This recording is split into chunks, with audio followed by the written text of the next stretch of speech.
Medusa, one of the most well-known names from Greek mythology, but also perhaps one of the most misunderstood.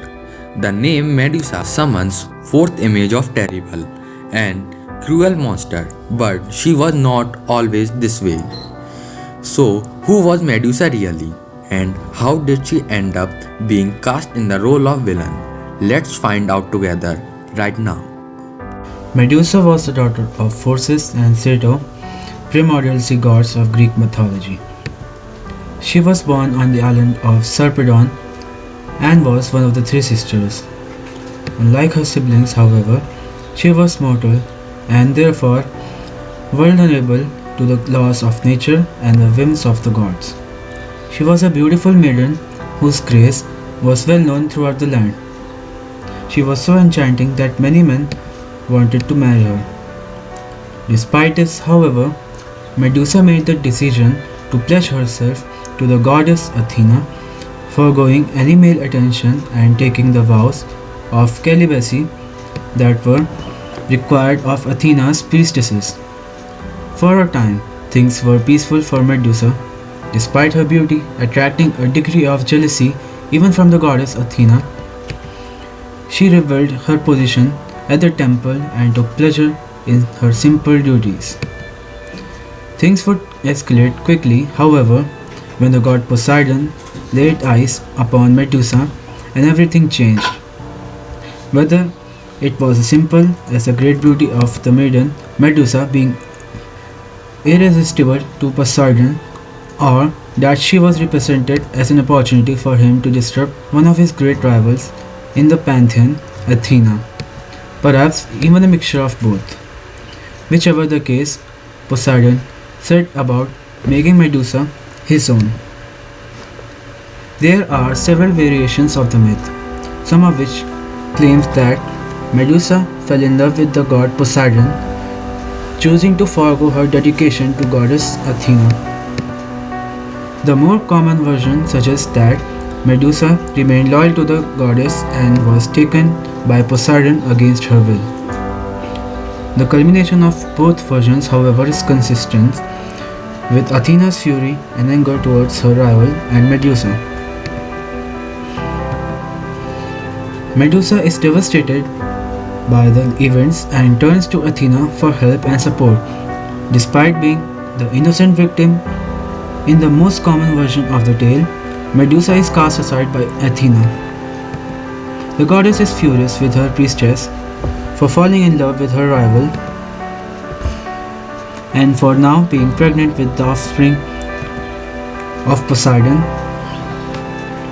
So, in an act of absolute and utter cold-heartedness, one only a god is capable of, Athena blames Medusa entirely and punishes her by transforming Athena into a monster, a terrible beast with bronze hairs, bronze hands and wings, and a venomous nest of snakes for hair.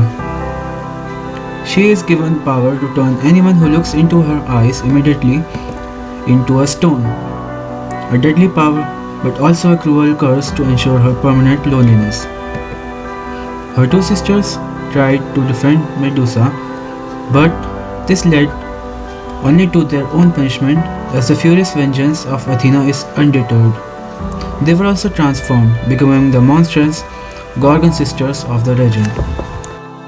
Retreating to the island of Sarpedon, Medusa struggles to come to terms with the grave act of injustice that has been borne upon her, hating Poseidon for what he has done, eternally hurt by the betrayal of Athena, the goddess she devoted her life to.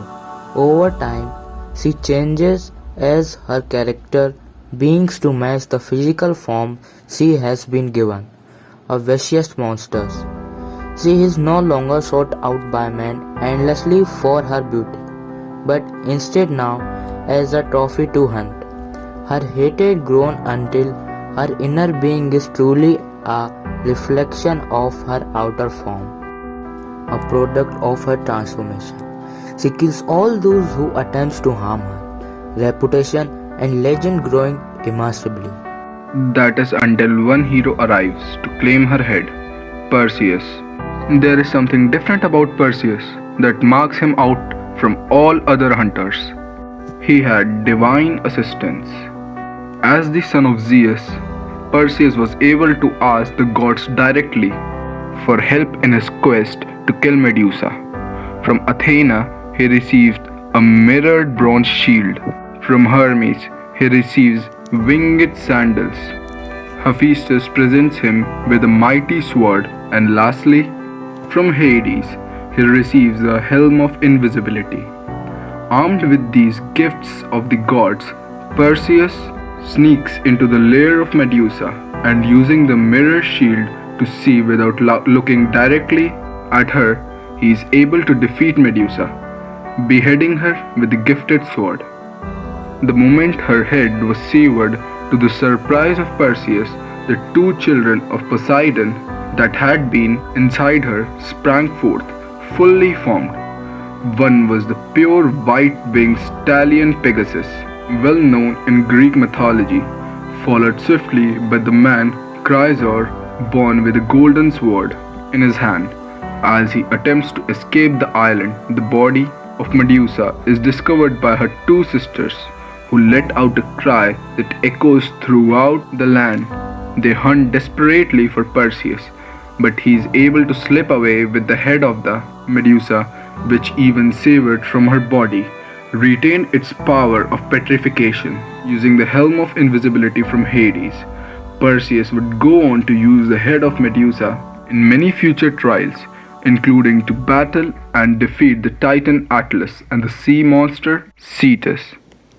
Eventually, Perseus gifts the head of Medusa back to Athena, completing the vicious cycle of injustice. Athena fixes the head to her shield, which becomes known as the Aegis. In a strange twist mounted on the shield for betrayal, Medusa became a symbol of protection that would defend many in need. Her blood would even be used as both a medicine and a poison, with the power to both give and take life. One of the most well-known creatures from mythology, but as we have seen, also one of the most misunderstood. In the most common version of the story, Medusa's only crime was the blind loyalty she showed the gods. But as we have seen, also one of the most misunderstood in the most common version of the story, Medusa's only crime was blind loyalty she showed to the gods, who reveals once more their own irreverence for the laws of right and wrong that they enforce so fervently upon their followers. It is the myth that has many potential interpretations, many of which remain relevant even in the modern world. What is clear, however, is that the legend of Medusa's beauty and innocence transformed to anger and hate is one that has always captured the imagination of thinker, artist, and scholar alike and will continue to do so far for many years more.